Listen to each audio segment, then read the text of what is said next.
네, 오늘 우리 시장 출발 분위기 좀 가볍지 않을까 싶은데요. 시장에 호재들 많이 나와 있습니다. 먼저 첫 번째는 경구용 치료제와 관련된 소식인데요. 국내에서도 코로나 치료제에 대한 국내 긴급 사용 여부가 올해 안에 결정이 됩니다. 그리고 구체적인 도입 일자까지도 함께 전망이 되는데요. 식약처는 현재 워크의 몰루피라비르에 대해서 긴급 사용 승인을 검토하고 있고요. 화이자의 팍스로비드와 관련해서도 이미 긴급 사용 승인 검토에 착수를 했습니다. 방역당국은 고위험과 경증 그리고 중등증 환자뿐만 아니라 재택치료자에 대해서도 사용을 할 계획이라고 밝혔습니다. 앞서 발표를 한 대로 이미 40만 명분에 먹는 치료제도 확보하고 있는 상태고요. 추가적인 구매 협상도 계속해서 이어나갈 계획이라고 전했습니다. 네, 현대차 관련된 뉴스 보실까요? 네, 현대차 그룹이 R&D 본부 내에서 엔진 개발 센터를 이번에 전격적으로 폐지하겠다고 선언했습니다. 더 이상 내연기관의 엔진 신모델을 내놓지 않겠다는 방침을 공식화한 거라고 볼 수가 있겠는데요.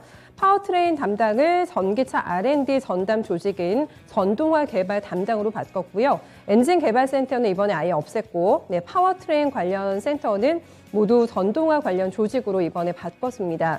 동시에 배터리 개발 센터를 신설을 해서 배터리 기술 확보에 주력하기로 방침을 전했다고 밝혔는데요. 전기차 전환을 가속화하기 위한 결정으로 볼 수가 있겠습니다. 가능한 한 빨리 전기차 업체로 전환하기 위해서 전동화에 공격적으로 투자할 것이라고 함께 밝혔습니다.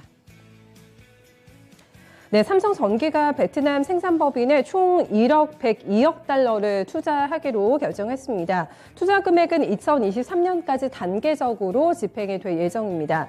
고성장이 예상이 되고 있는 이 반도체 패키지판 사업에 역량을 집중하겠다는 전략으로 해석이 되고 있고요. 삼성전기는 이번 투자와 관련해서 반도체 고성능화와 시장 성장에 따른 패키지판 수요 증가에 적극적으로 대응하기 위한 취지라고 설명했습니다. 특히 중장기적으로 네트워크 같은 고부가 제품 시장 선점을 위해서 기반을 구축해 나가겠다는 계획까지 함께 밝혔습니다. 네, 앞에서 지금 항공주에 대한 긍정적인 투자 의견을 내주셨는데 대한항공의 부채 비율이 많이 줄게 될 것 같습니다. 13년 만에 종로구 송현동 부지를 매각을 하면서 유동성을 확보할 수가 있게 됐습니다. 대한항공은 해당 부지를 LH 측에 5,578억 원에 처분한다고 장 마치고 어제 공시했는데요. 이번에 매각으로 자구책을 시행하고 있는 대한항공은 자본을 확충할 수가 있게 됐습니다. 매각 대금이 납입이 되면은 부채 비율은 올해 3분기 말 293%에서 한 10%포인트 정도는 개선 효과가 있을 것으로 추정이 되고 있습니다. 대한항공 측에서는 이번에 매각 대금은 재무구조 개선하는 데 쓸 예정이라고 밝혔고요. 이후에도 자구 노력을 지속적으로 추진해 나갈 계획이라고 말했습니다. 네, 카카오페이 증권이 올해 들어서 세 번째 유상증자를 이번에 실시를 하게 됩니다. 운영 자금을 조달하기 위해서 1,468억 원 규모의 주주 배정 방식의 유상증자 결정했다고 공시했습니다. 새롭게 발행하는 주식은 174만여 주고요. 네, 신주 발행가액은 주당 84,071원입니다. 모회사인 카카오페이도 이번에 881억 원 출자를 해서 보통주 104만여 주를 취득하기로 했다고 어제 함께 공시했고요. 유중 이후에 카카오페이의 지분율은 기존대로 60%가 유지가 됩니다. 최대 주주로 볼 수가 있겠고요. 카카오페이 증권 측은 유상증자 이번에 취지에 대해서 리테일 사업 확장을 위한 자본 확충이라고 설명했습니다. 네, 올해 굉장한 퍼포먼스를 보였던 종목입니다. 알체라와 관련된 뉴스가 나왔는데요. 화재 감지 솔루션이 미국 캘리포니아 지역에서 이번에 실증 사업에 돌입을 한다고 합니다.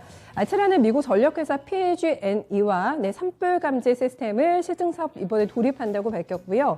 이번 사업은 알체라가 개발하고 있는 화재 감지 솔루션의 본격적인 도입 이전 효과를 검증하는 단계라고 전했습니다. 알체라는 현재 PG&E의 140대 카메라 가운데에서 46대의 솔루션을 적용해서 캘리포니아 전역을 감시하면서 시범 운영하고 있는 상황입니다. 향후에는 영상 인식 기술을 고도화해서 미주 대륙 전역을 대상으로 해서 본격적으로 사업 확장에 나설 계획이라고 전했습니다. 네, 이렇게 해서 오늘 시장에 영향 미칠 만한 주요 뉴스들 함께 정리해봤습니다.